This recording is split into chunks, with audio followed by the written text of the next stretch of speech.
Bona tarda. Primer de tot, moltes gràcies a tothom per assistir a aquest 238è dilluns que organitza Girona Vota. Avui, abans de començar l'acte, en Jordi Tomàs pujarà a llegir-nos un manifest d'uns actes que hi haurà aquesta setmana.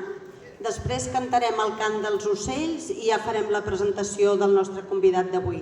Jordi, quan vulguis.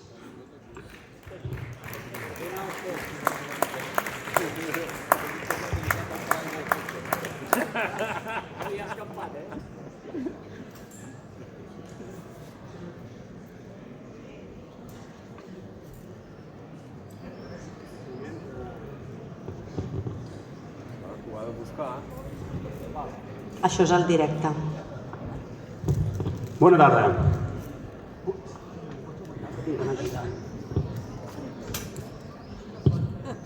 La coordinadora antimonàrquica de Girona, davant la celebració els següents dies de diferents actes per part de la Fundació Princesa de Girona, on es pretén crear propostes per al futur de la ciutat, exposa el següent. Som una societat madura, emancipada i republicana, i per això no acceptem cap mostra de caritat de cap Borbó. No volem que cap proposta de futur de la ciutat de Girona passi pel sedàs de la Fundació Princesa de Girona ni de cap Borbó. El rei Borbó és el rei de la repressió, és el rei del 3 d'octubre, és el rei de la por ellos, amb l'únic mèrit de ser el successor imposat del dictador Franco.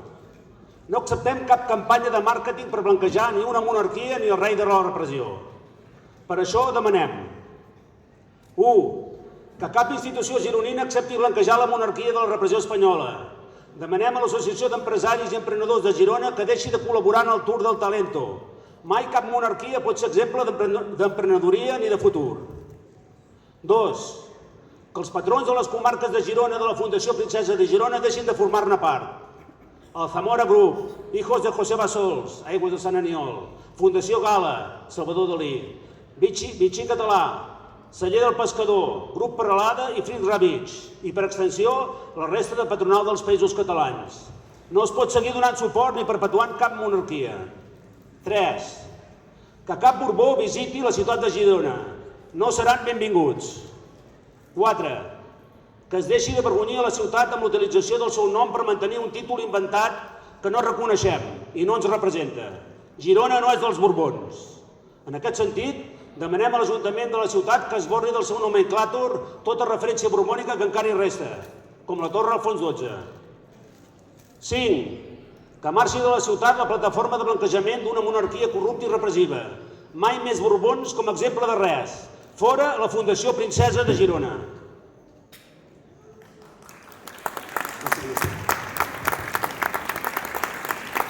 Recordem a Felip de Borbó que la ciutat de Girona l'ha anomenat persona non grata i que no és benvingut a Girona, una ciutat que mira al futur i a una república independent. Per tots aquests motius, fem fora el rei Borbó de Girona.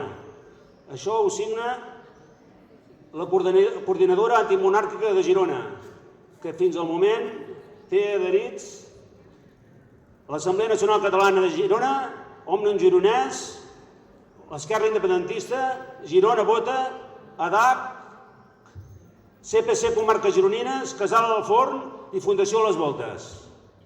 Properament es faran públiques les mobilitzacions que es faran tota aquesta setmana per rebre'l, si és que s'acosta, o per denunciar els actes de la Fundació Princesa de Girona. Fora el Borbó! Fora el Borbó! Fora el Borbó! Fora el Borbó! Fora el Borbó! Qui s'atreveix a entonar el cant dels ocells?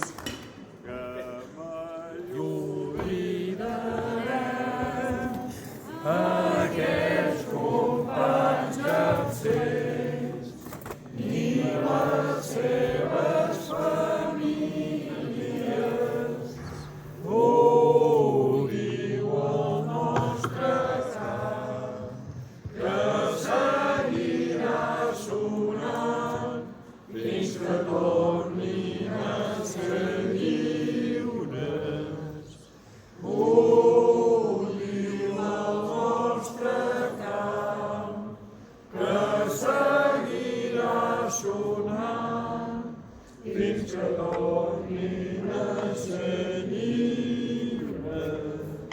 amnistia i llibertat! Amnistia, llibertat! Amnistia, llibertat! Amnistia, llibertat! Amnistia, llibertat! Amnistia, llibertat! Amnistia, llibertat! Amnistia, llibertat! Amnistia, llibertat! Perdoneu, m'he deixat una cosa. Primer, l'adhesió també de l'Ateneu 24 de juny a la coordinadora i que ja hi ha confirmada la primera mobilització que serà demà passat, dimecres, una manifestació a les 7 de la tarda, que sortirà d'aquí, no? Que sortirà d'aquesta mateixa plaça del Vi. Demà passat, dimecres, a les 7 de la tarda. Gràcies, Jordi. Bé, l'acte d'avui. Des que hem fet el canvi dels dilluns, que hem volgut donar-li diferents formats, hem tingut debats culturals, hem tingut cultura tradicional, hem tingut diferents maneres de debats per fomentar el pensament del país que volem, i també hem tingut els dilluns amb diferents personalitats. Hem tingut presos i preses polítiques, polítics en actiu, represaliats, i el que encara no havíem tingut era la visió d'un jurista, d'un advocat. I avui, per aquest motiu, hem volgut convidar en Josep Rossell. És un advocat que té en exercici, té un bufet des de l'any 91 a Vic i a Barcelona. Ell amb el seu equip multidisciplinar porta més aviat temes penals i és un advocat que ha estat defensant gent com els 9 de Lledoners, manifestants de Tsunami Democràtic, manifestants contra el Hulsapol. És una persona que, si algú segueix el Twitter, és una persona molt activa, que ens dona molta canya a tots, però que de tant en quant també ens va bé. I hem pensat que estaria bé tenir això, la visió d'un jurista i d'una persona compromesa amb la independència de Catalunya. Aleshores, en Josep Campmajor li farà la rèplica per fer-li algunes preguntes i si algú de vosaltres després també està interessat al voler-lo interpel·lar o al fer-li alguna pregunta, doncs està convidat. Endavant, Joseps.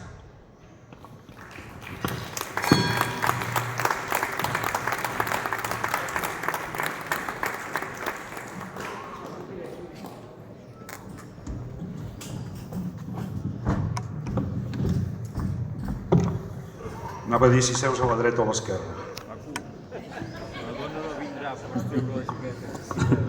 I no ho he dit, al final. Perquè davant d'un advocat hi ha coses que no s'han de dir, si no és el teu. Jo davant del meu advocat m'atreveixo moltes coses, davant dels advocats els altres no massa. El meu és de més esquerra, sí, d'acord. Una salutació a en Benet Salelles, que no sé si és per aquí. Gràcies, Montse. Gràcies, Josep, per venir des de Vic via Barcelona. I hem estat abans parlant una miqueta, intentant veure com endreçàvem una mica les preguntes a fer, si calia fer-ne moltes o no. I t'he de confessar que estic una mica desconcertat, però ja és això, no? Ja ve a ser això. Veig que hi ha altres advocats també aquí, per tant, no marxeu, sisplau, per si un cas. La cosa no va bé. Abans de res, m'agradaria que ens expliquessis una miqueta. Abans en dèiem el teu currículum, no és això, però una mica perquè en Josep Rossell hi foses, que suposo que ja has superat allò de que quan googlegen i busquen Rossell i temes judicials siguis el segon Rossell que surt, no? Perquè l'altre, el Sandro, també coincidia. Que ens expliquessis una miqueta per què t'hem d'escoltar. Qui ets? Què fas? Per què el teu nom es relaciona tant i tant amb el moment judicial que vivim en aquest país? Se sent? Sí. Bueno, això de currículum, acabo de saludar el que per mi és el millor advocat de Catalunya, en Manel Mir Tomàs, aquí darrere, i per tant no m'atreveixo a parlar de currículum. Bé, jo faig d'advocat jo malament des de l'any 91, col·legiat a Barcelona. Sempre he estat tentat amb la defensa dels drets fonamentals. Ara sembla que la lawfare i la vulneració de drets fonamentals l'haguem descobert els catalans, però és un tema bastant recurrent històricament.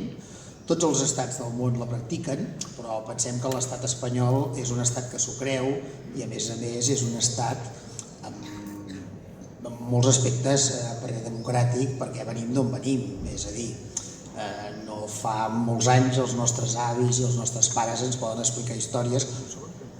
No se sent bé, ens poden explicar històries que molt probablement un ciutadà britànic s'hauria de remuntar al segle XVIII per explicar-les, no? I per tant, doncs és un tema que sempre...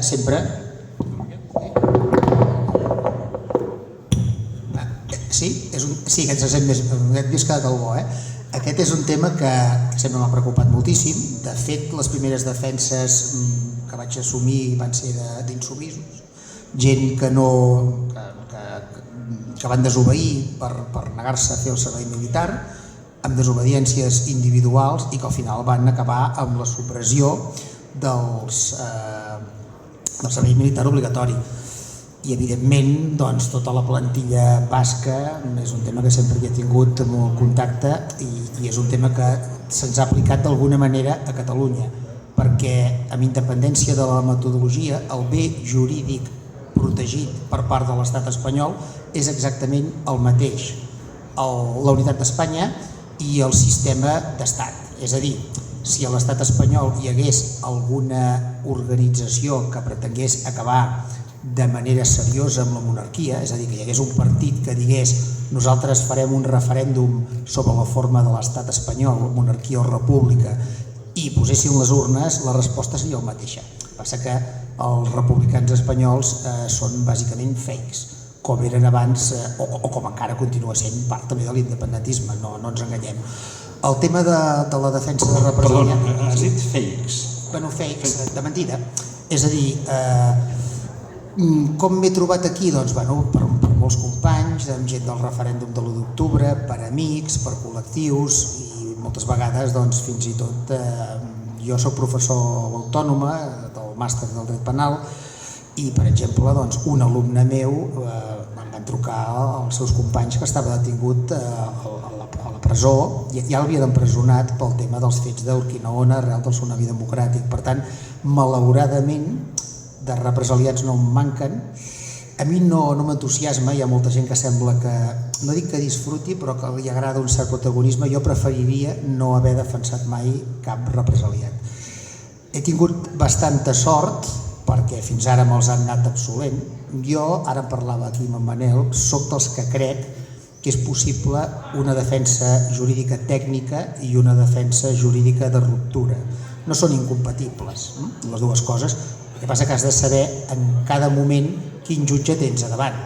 És a dir, un jutge d'un jutjat ordinari li pots anar amb arguments jurídics, però és evident que a la sala segona del Tribunal Suprem no es pot anar amb arguments jurídics, perquè si fos així ja els haurien absolt, perquè de juristes bons ho són. El president és una persona que a mi m'ha dictat alguna sentència en cassació on veus que sap molt de dret i, per tant, si el judici del procés van demostrar no saber-ne gaire, no és per un tema de que no en sapiguessin, sinó perquè realment ja estava predeterminada la sentència en aquest sentit. I l'experiència que he tingut sempre és en base a això, sempre el sistema és el mateix. És Espanya un país amb garanties democràtiques? Depèn. Avui mateix he tingut una vista amb un senyor que havia comès un delicte contra la propietat i realment el tracte del fiscal i el jutge ha estat molt el de presumpció d'innocència, no? Aquesta persona al tanto, s'ha de valorar les proves, no s'havia practicat una roda de reconeixement, l'atestat no era clar. Ara, quan el bé jurídic a protegir no és la propietat privada o la circulació o una agressió sexual, sinó que és la unitat d'Espanya, els paràmetres d'Espanya no són democràtics, perquè si fos així, doncs pràcticament no hi hagués hagut cap condemna i n'hi ha hagut bastantes. Aleshores, fa falta quelcom més que una defensa jurídica, és a dir, és molt difícil poder defensar un represaliat si tu no ets una persona que d'alguna manera siguis molt activa en defensa dels drets fonamentals. aquí a Girona teniu un fill il·lustre, que és també un molt bon amic meu, en Josep Casadevall, vicepresident del Tribunal de Drets Humans d'Estrasburg, andorrà, però nascut a Girona, i és una persona que m'ha format i m'ha ensenyat molt amb el tema aquest, perquè tot el que fem aquí té que tenir una transcendència fora, és a dir, el circuit de la justícia espanyola, que és, potser probablement, jo amb això soc dels pocs que dic que hi ha jutges de tot, i probablement en els jutges els hi han passat una tasca que ells no volien, és a dir, pel context on estem no ens poden enviar els tancs com el 39, i per tant doncs, ens han enviat les togues. A partir de... No, els tancs també ens els han enviat, però en una primera fase, és a dir, la repressió és, diguem-ne, selectiva. El dia 1 d'octubre va ser a l'abast de tothom, però a partir d'aquí sembla ser que al migdia Europa va dir que allò no podia continuar així, i per tant els maltractaments i els empresonaments s'han centrat en menys gent que amb els 2,5 milions de persones que van participar en el referèndum. Això és obvi, és a dir, l'estratègia d'Espanya és la de dir no, votar no era un delicte i per tant, però organitzar-lo sí, no? Han fet aquesta mica de trampa. Per tant, ens han enviat les togues, han judicialitzat un conflicte polític i per tant, doncs, els advocats han tingut un protagonisme que jo crec que no ens tocaria, perquè d'alguna manera hem hagut de ser una espècie de força de xoc i algunes vegades, ara t'ho deia aquí vinguent, els advocats ens ha tocat fer una mica de crosa del que no hauríem de fer. Hi ha molta gent que, no parlo per mi perquè jo soc molt poc mediàtic, però els advocats més mediàtics d'alguna manera sembla que hagi de venir, que la possible independència de Catalunya tingui que venir per la via jurídica i això no serà així. Cap sentència ens portarà a la independència. Les sentències poden evidenciar un estatus o una situació de causa justa? Sí, però esclar, diguem-ne que a Europa, en general, un concepte dolent d'Espanya ja el tenen, no només d'ara, el tenen abans que el tinguéssim els catalans. Els bascos ja han arribat moltes vegades a Estrasburg. I més dolent que el dia 1 d'octubre, és a dir, la imatge de l'1 d'octubre al migdia, on realment sí que el món ens mirava, no hi ha sigut. Fins i tot el judici del procés és un judici que de portes enfora es va retransmetre per televisió i en alguns moments semblava, tenia una aparença de legalitat, una aparença falsa, perquè partien de premisses falses, però el tracte, la manera de dirigir-se, etc., doncs vist des de fora no era un judici com a Turquia on veies els presos polítics kurds encarjolats amb una gàbia i que els acabaven de pagar fins i tot nafrats abans d'entrar a la sala. Això no ho veies, probablement no els hi faltaven ganes, però van donar una certa aparença de justícia, que és la més injusta de les justícies, quan dona una falsa aparença. Per tant, cap sentència ens portarà a la independència, poden ajudar moltíssim, però el fet de delegar molt i de posar moltes esperances en tot el tema judicial és un error. Jo crec que el tema judicial està molt bé per defensar represaliats, perquè d'entrada ets com un metge en les urgències de l'hospital, et ve una mare, et ve un germà, et ve una parella, et venen uns amics, normalment sempre funciona així, que tenen, o et ve directament l'encausat. Ara, per exemple, hi ha hagut pel tema del Twitter hi ha hagut i està havent-hi una repressió bastant dura per part de la Fiscalia, on s'està citant per part dels Mossos d'Esquadra a declarar com a investigats a persones per violades. Parlant amb els companys advocats que defensen altres, hem arribat a la mateixa conclusió. Estan intentant construir un relat de que és el castellà l'idioma perseguit a Catalunya i girar el tema del delicte d'odi una mica al revés. És a dir, Espanya, per ells els conceptes sempre són molt clars i els relats se'ls creuen. Jo recordo quan aquí es va parlar del tema de tumulto i de sedició el 8-9 d'octubre del 2017 i la gent reia i el dia 15 estaven empresonats Jordi Sánchez i Jordi Cuixart. Vol dir que d'alguna manera els espanyols el seu país se l'estimen, s'ho creuen i mai van de catxa, mai van de farol quan es tracta de la unitat d'Espanya. Nosaltres doncs, ens animem molt més ràpid de seguida, som molt més escrupulosos amb les coses, bé, són mentalitats de poble que no es poden canviar i per tant el tema jurídic doncs, sí que d'alguna manera té una certa importància. I ara, doncs, si voleu comentar algun cas o fer alguna pregunta. Sí. sí que no sé, tenim problemes de compatibilitat amb el so sempre en aquesta plaça? I jo no sé si és per culpa d'aquella bandera que està allà plantada, que fa interferències. Potser hauríem de fer un castell, el dia que hi hagin els castells aquí, demanar a veure si ens la poden canviar per una bandera legal. Sí, això els Pegasus ens han intervingut. Per un costat és cert que els advocats a Catalunya en aquest moment, que no vol dir els advocats independentistes, sinó els advocats que defenseu represaliats, no sempre coincideix un advocat que defensa represaliats. És un error, si no coincideix.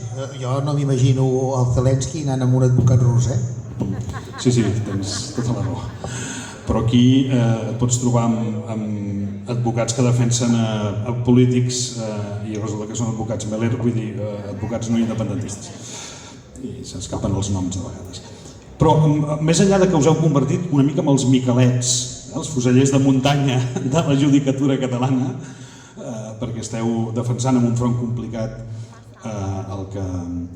Preneu la iniciativa, és a dir, anem sempre a nivell judicial, sembla que tinguem aquesta sensació, a la defensiva, 3.600, quasi 3.800 represaliats, això són molts advocats.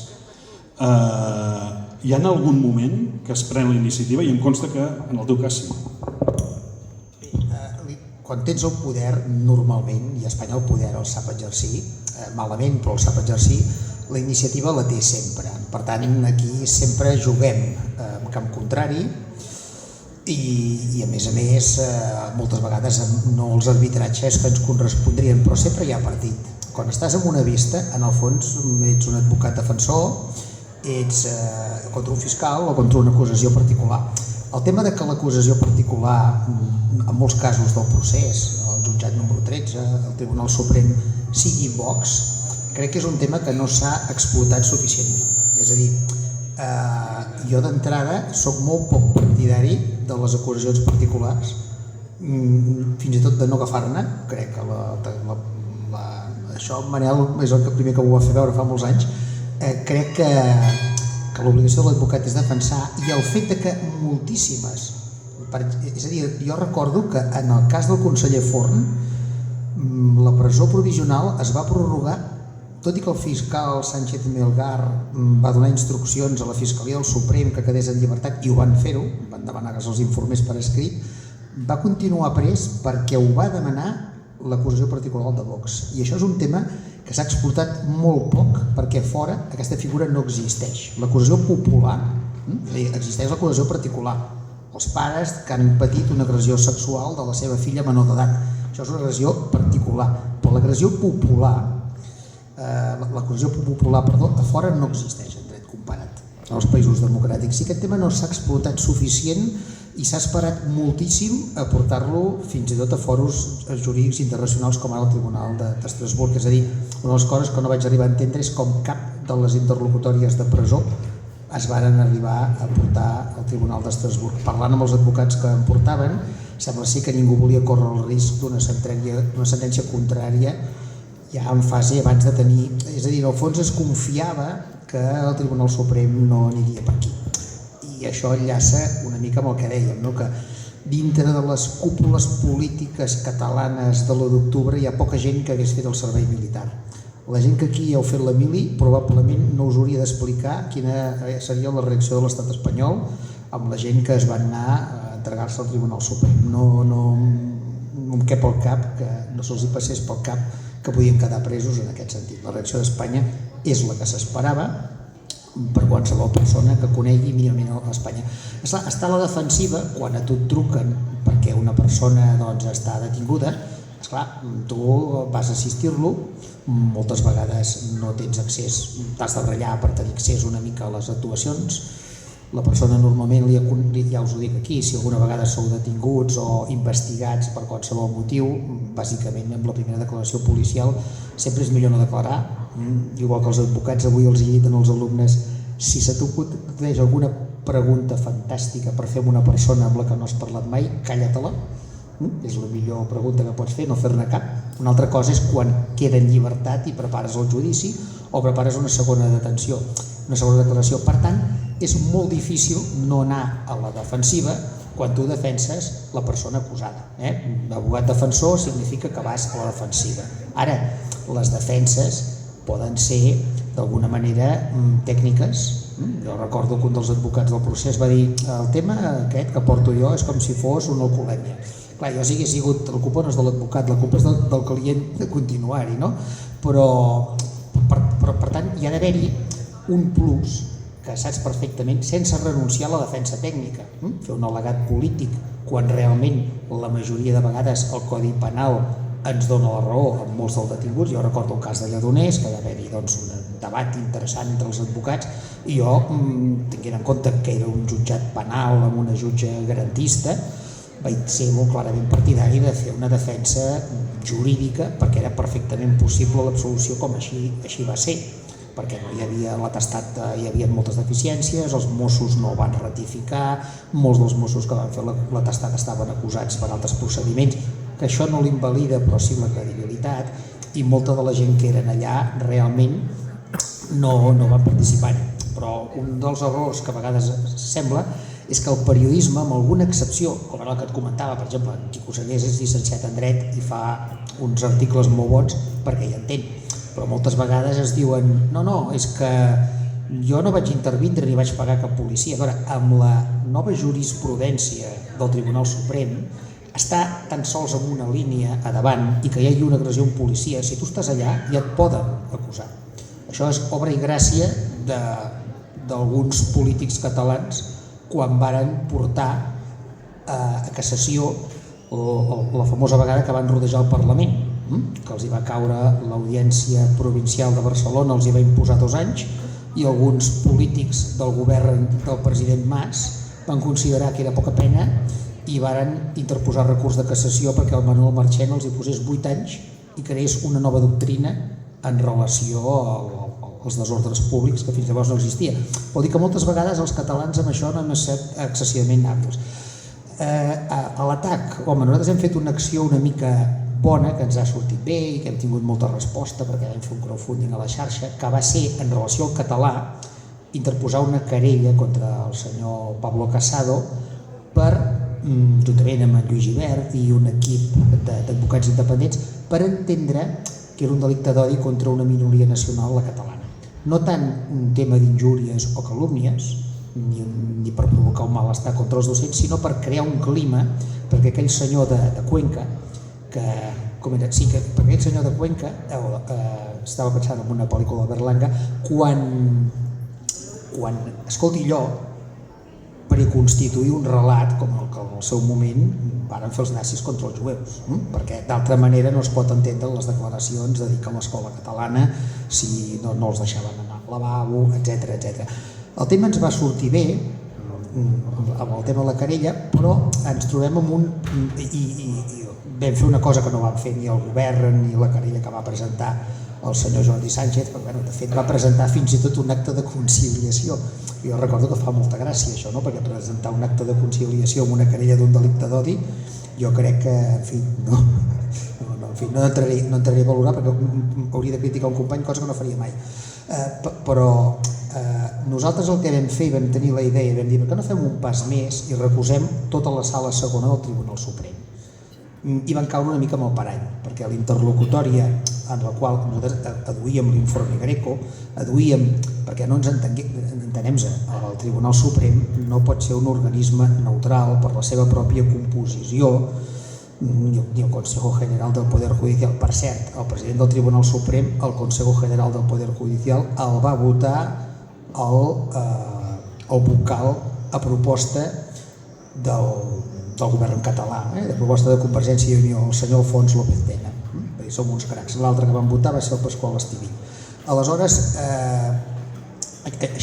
vam proposar aquesta recusació amb molts fonaments, fins i tot ja s'havien pronunciat en temes de la llengua i dèiem que cap membre del Tribunal Suprem era competent i podia ser neutral per jutjar aquest tipus de delicte on el subjecte, la víctima era una mica vam agafar una persona d'aquí que ens signés la querella, però la víctima era una mica el conjunt de la minoria nacional catalana, que és un concepte que fa molt temps que el venim explotant. Clar, la contesta que ens fa el Tribunal Suprem és perfecta, perquè ens posen a caldo, ens fan... Hi ha un article d'en Quico Sallés que us el recomano boníssim perquè ho va captar moltíssim i ens obren peça separada de responsabilitat per sancionar-nos als advocats. Tan sols pel fet de plantejar. El fiscal,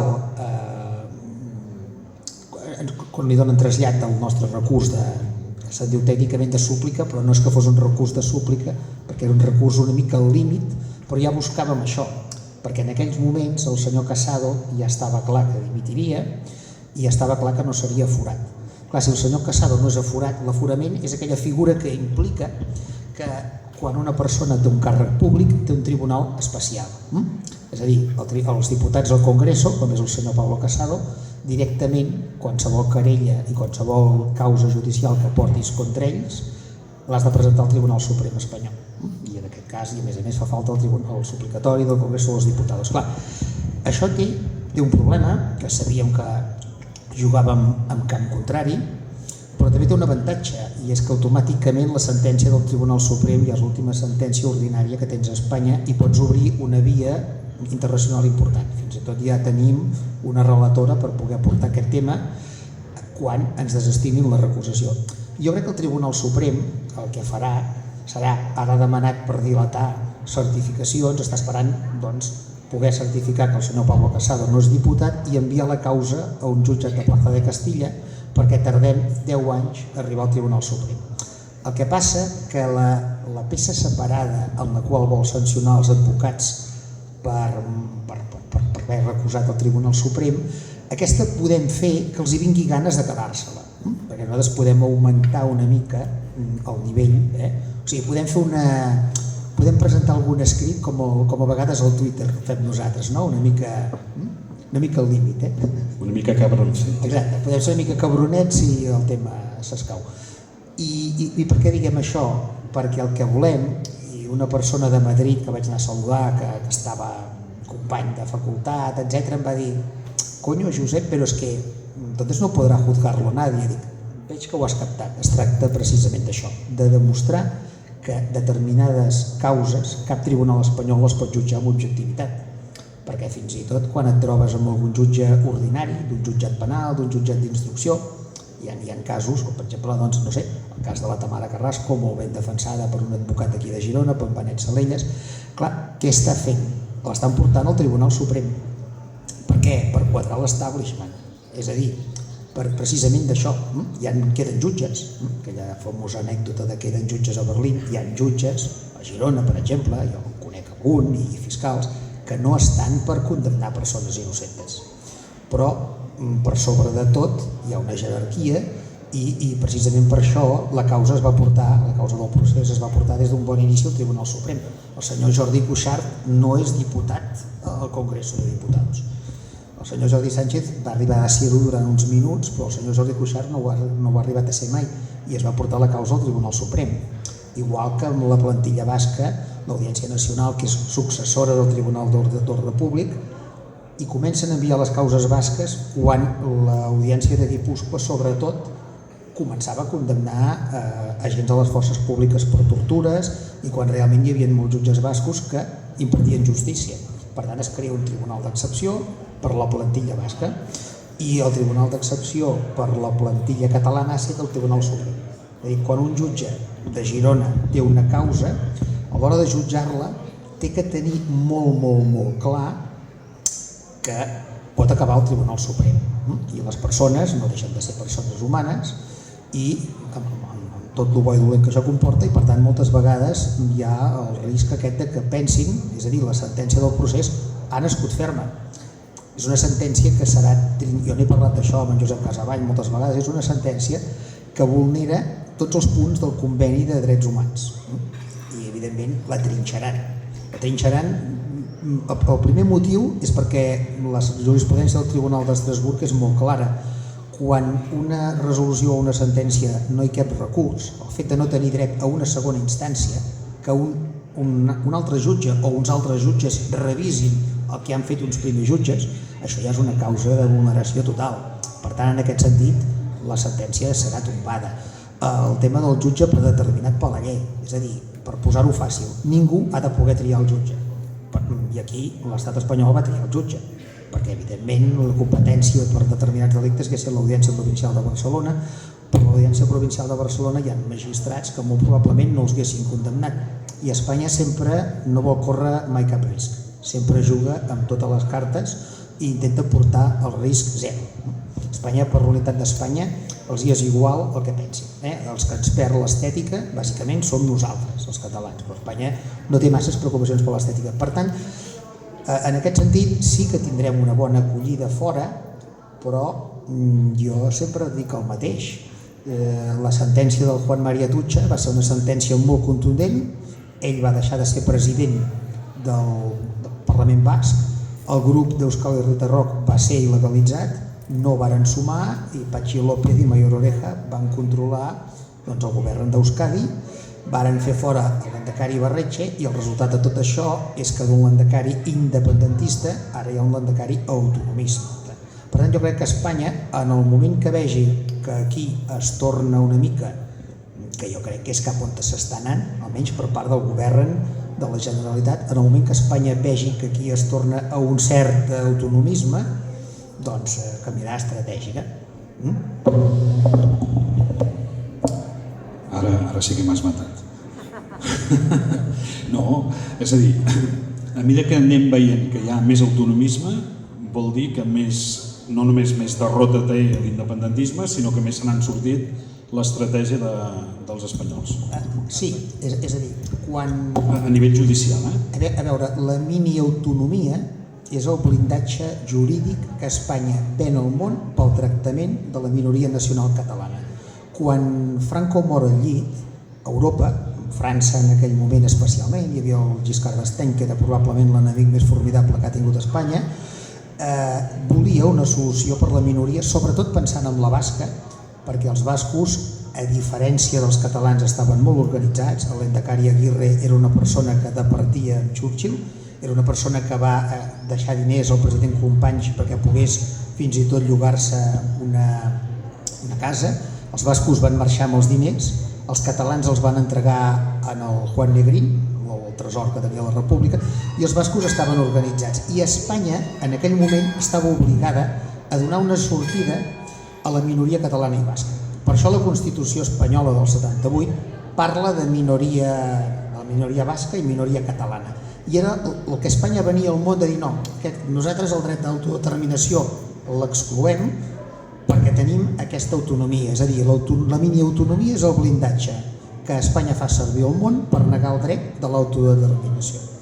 Per això el 155 era molt, molt més perillós per a Espanya que per nosaltres, perquè en aquell moment tornàvem a estar en un moment en el qual Europa hagués pogut visualitzar molt clarament que ja no hi havia autonomia i per tant podíem estar en un altre estatus.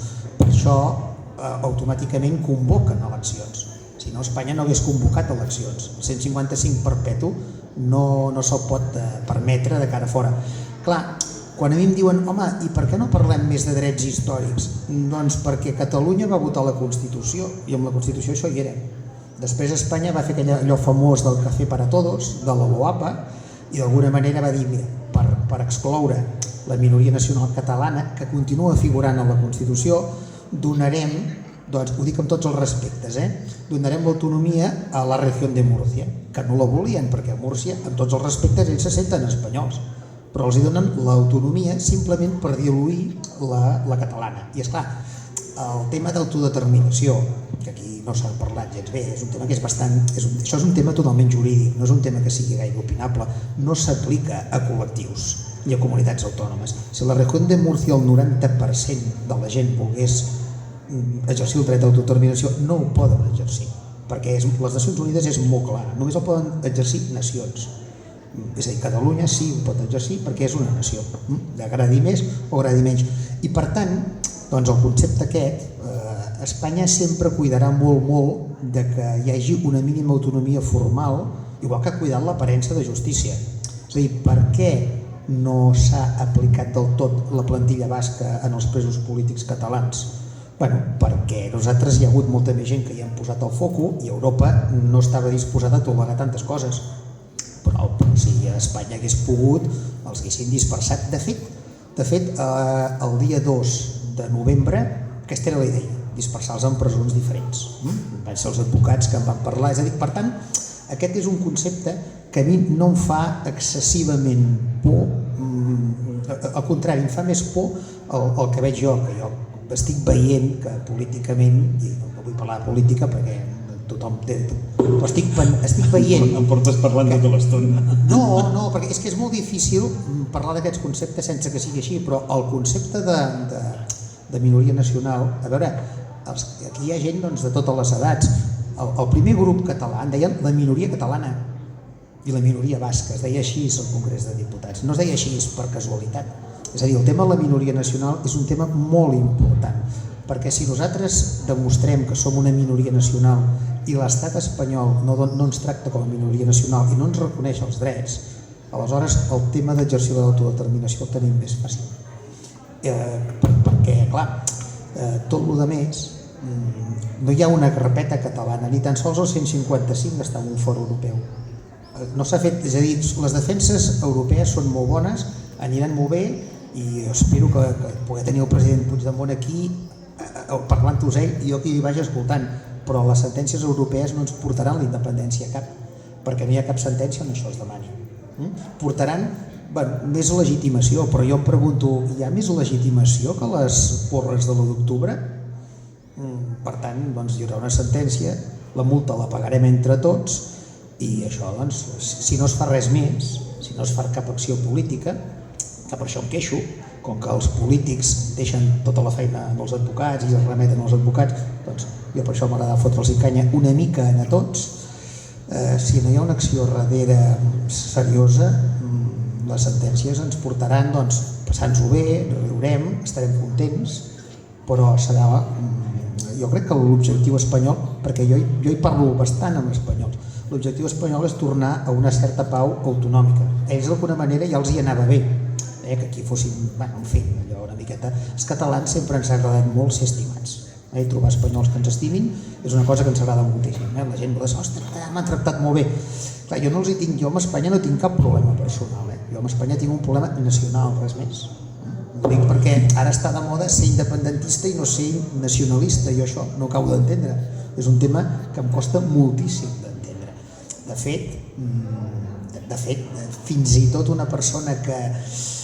Jo no, però una persona molt criticada com era el president Pujol, que molta gent l'ha criticat sempre, a ell li van aplicar la lawfare amb el cas Banca Catalana. El que passa que, esclar, diguem-ne, el president Pujol tenia mala llet, però realment ell el que va fer va ser alterar els coeficients de caixa. Va cometre el mateix delicte que el Rafael Termes, en Valls Taverner o el Botín Pare, i a ells no els hi va passar res. Era evident que l'estat espanyol volia eliminar políticament un adversari. Per tant, això sempre ha passat.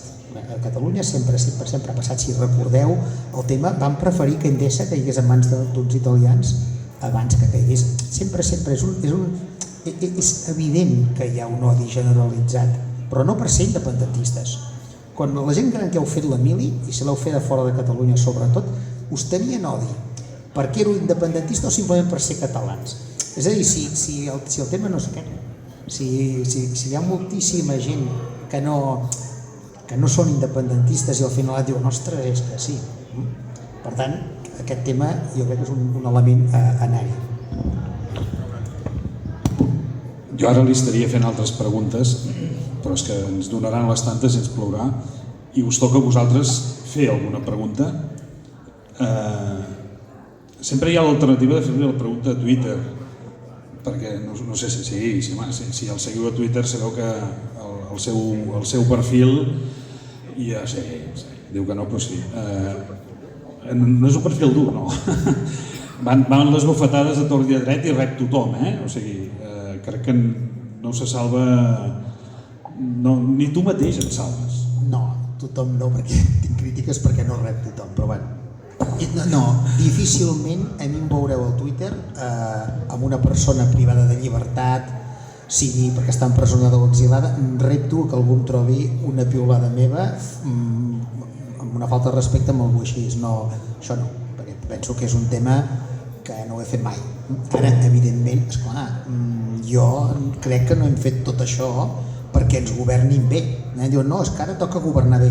A mi bé ja em governava el Jordi Pujol. Vol dir que, per tant, els polítics que estan aquí no estan per governar bé. Els polítics que estan al Parlament estan per portar-nos a la independència, perquè es van presentar ells i no jo.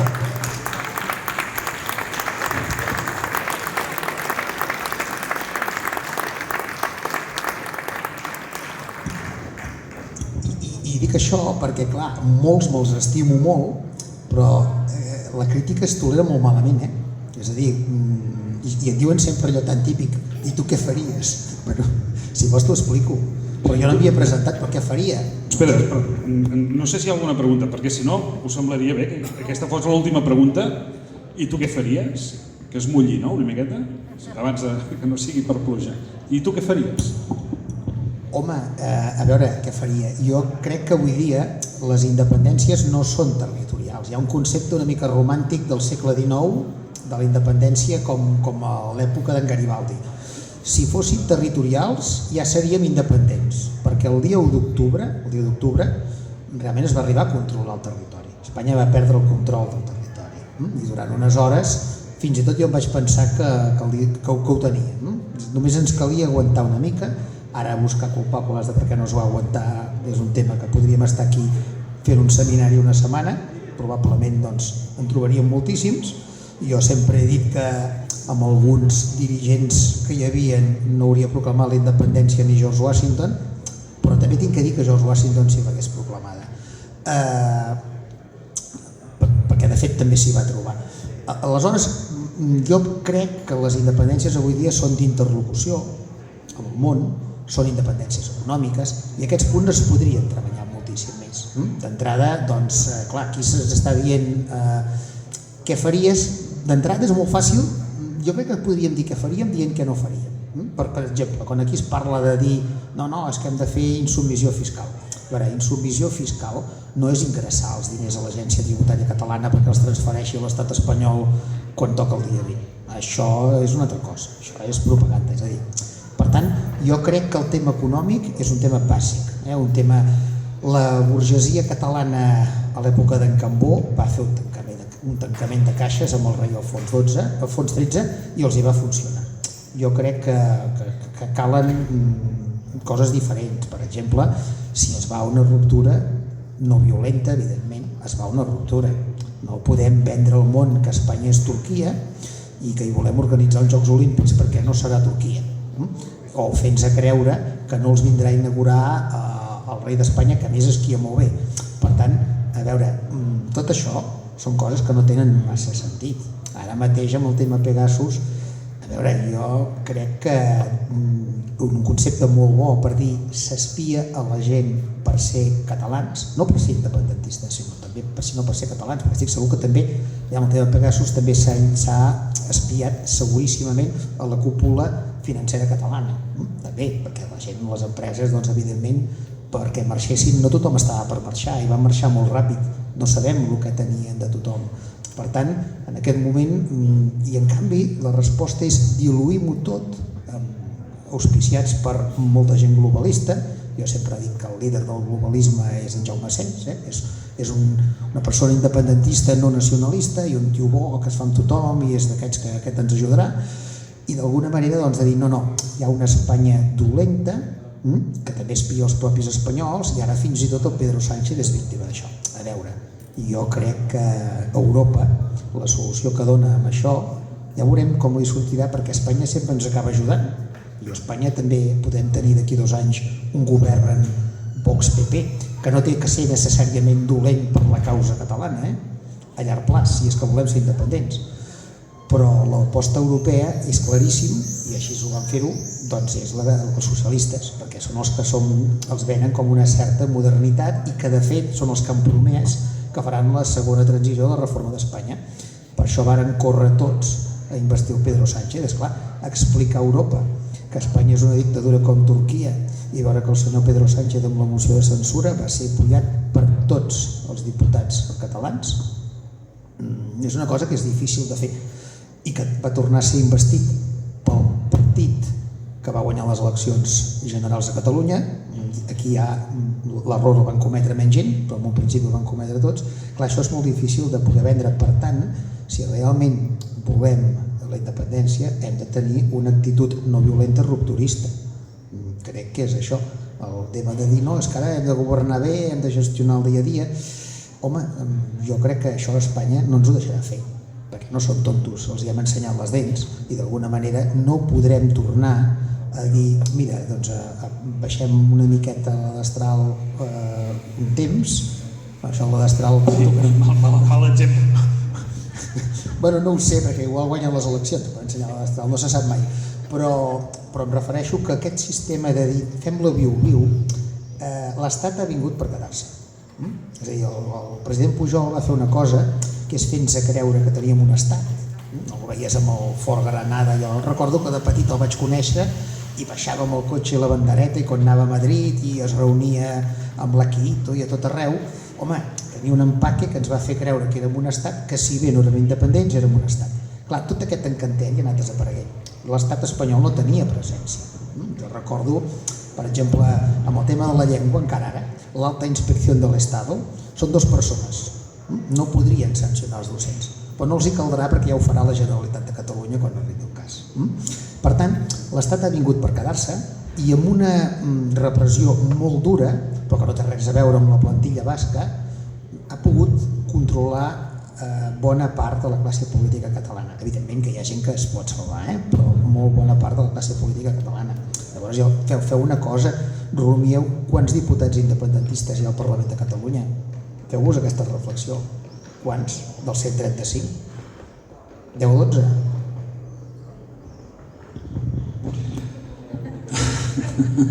Cantem els segadors? No.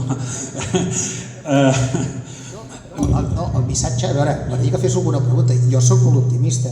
Jo crec que la independència és inevitable. És inevitable, és una qüestió de temps, perquè serà la gent. És com el tema del català. El castellà es acabarà parlant-se molt poc a Catalunya. Han apretat massa. La gent serà molt bel·ligerant en aquest tema. Jo soc molt optimista, perquè el dia 1 d'octubre s'estudiarà a les facultats de dret com a exercici d'un dret de protesta. No hi ha un precedent a Europa que s'hauria pogut. Un poble que és capaç de fer això és capaç de tot. El que passa que hem de mirar una mica les perspectives d'on estem. Pensem que fa 10 anys, que és molt poc temps, el conseller d'Interior era un paio que a més és del meu poble, que ahir es va solidaritzar amb el Josep Pou perquè es va creure que li havien cremat el cotxe. Vol dir que, per tant, hem arribat molt lluny i molta gent que jo mai hagués pensat que estaven per la independència hi estan. Per tant, jo sí que soc molt, però saber on som és molt important per arribar-hi. Acabem. Jo ara li faria només la pregunta. No, espera, bueno, és que ja no tenim temps, em sap greu, però has dit que en salvaries alguns de polítics. No, era broma, no. Bueno, sí, no. Ah, sí, digues, no. Gràcies, Josep. Ho deixem aquí perquè a més tenim la Montse que ens està controlant. Moltes gràcies.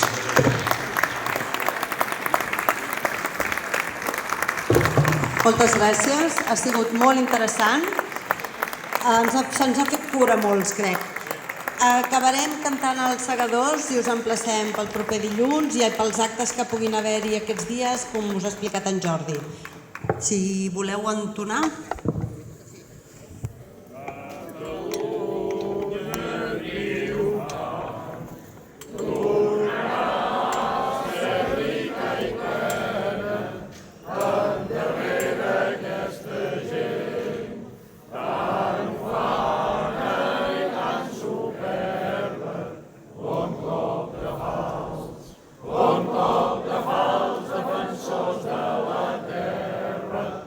Bon cop de